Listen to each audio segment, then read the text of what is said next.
To interrupt Poppy Trowbridge's report there. Ed Balls, the Shadow Chancellor, is giving a speech on Labour's plans for the economy in Leeds. Let's hear what he has to say.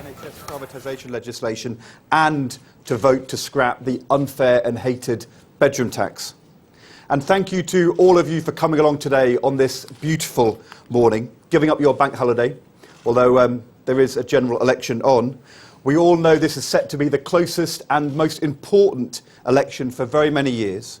And what better place to talk about why Britain can't afford 5 more years of the Conservatives than here in Leeds, where 5 years ago we threw out a failing Tory Liberal Democrat coalition.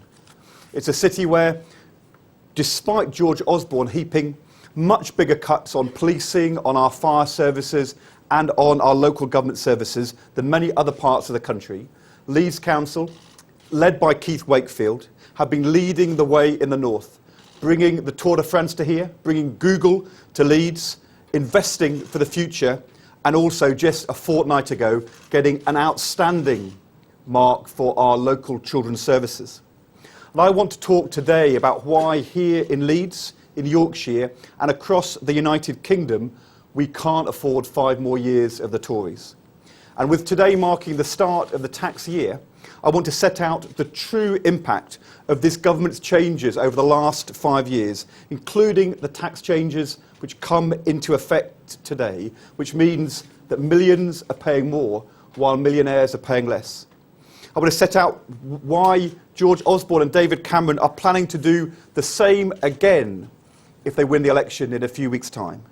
And I want to set out Labour's better and more balanced, fair plan, which will put working people first and save our National Health Service.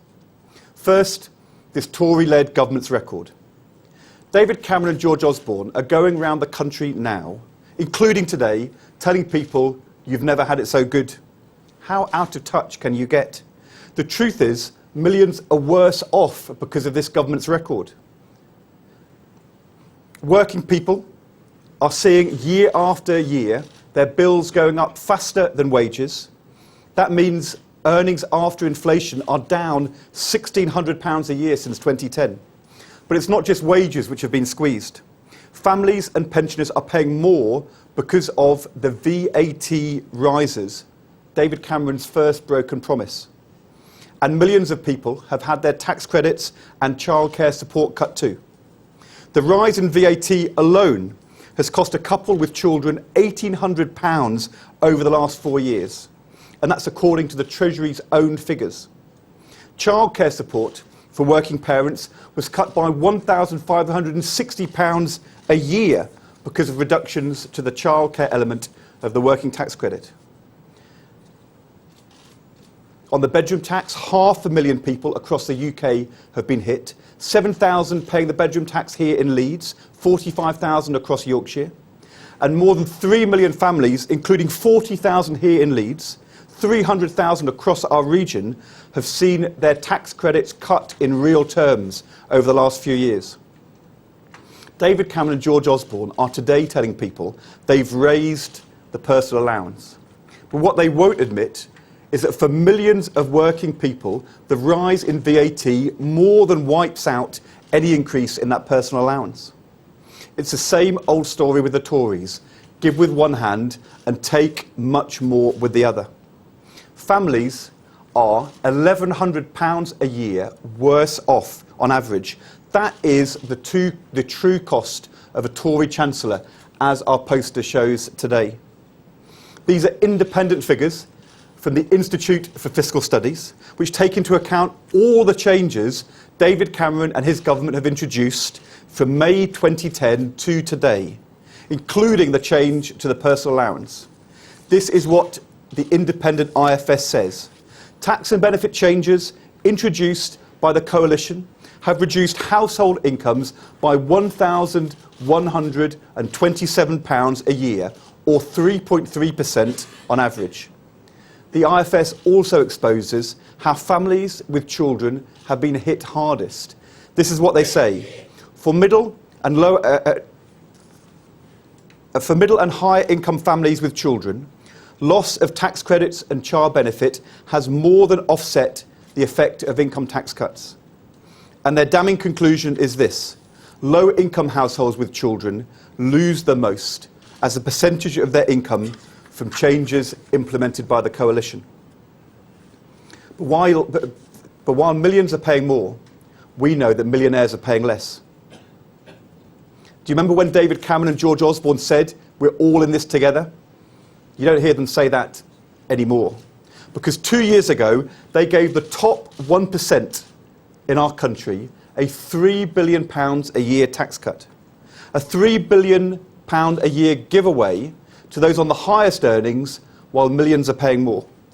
For someone with an income of £1 million, that's a tax cut of over £85,000 over the last 2 years.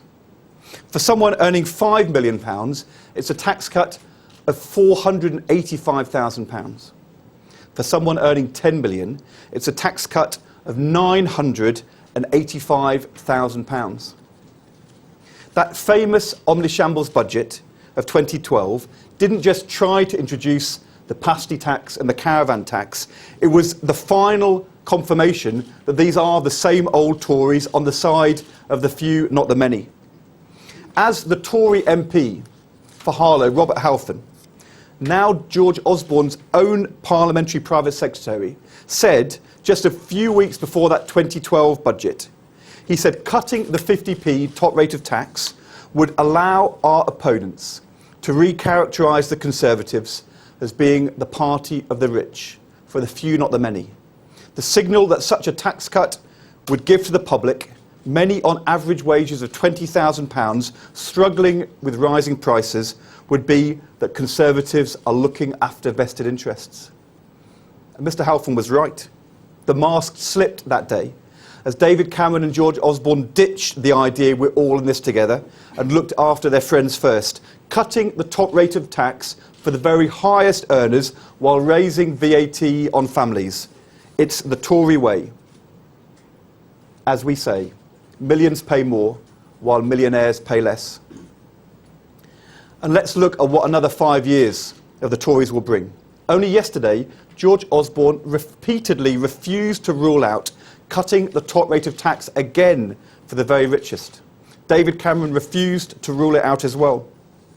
We know that is their secret plan, another big tax cut for millionaires. How can it be fair when here in Leeds, across our country, people are struggling £1,100 a year worse off?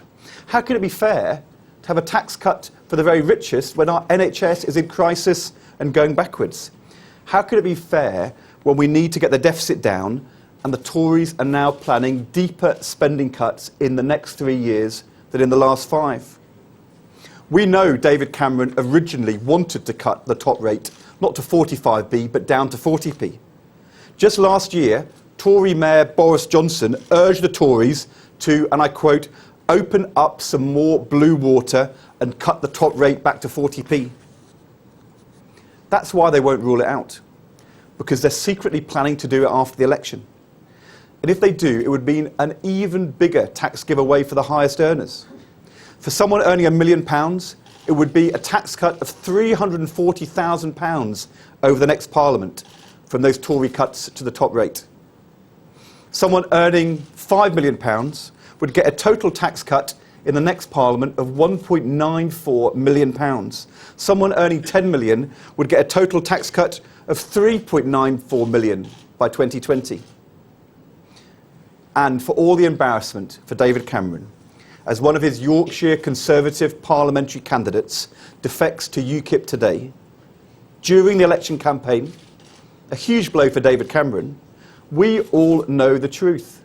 UKIP and the Conservatives have got the same policies to privatise the National Health Service and give tax cuts for the very richest.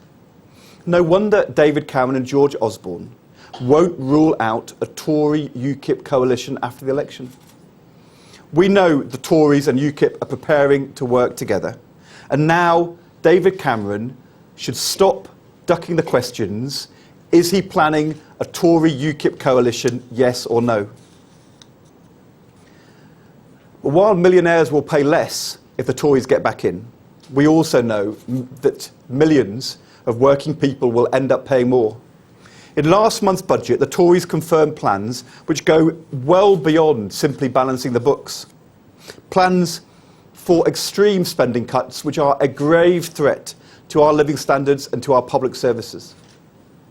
As the Independent Office for Budget Responsibility said, these budget plans will mean a sharp acceleration to cuts in public spending. They mean deeper spending cuts in the next 3 years than we've seen in the last 5 years. In fact, as the Institute for Fiscal Studies said, those budget plans mean spending cuts after the election twice as deep as anything we've seen so far in this Parliament. Just think what that would mean to policing, to defence, to social care, to the local services that people rely upon in our country. And the Tories have promised... Ed Balls there speaking in Leeds, going on the attack over the Tories' economic records. Ed Balls saying they can't afford, the country can't afford 5 more years of the Tories. Millions are worse off under this government, and Labour have a better, more balanced plan. VAT again after the election.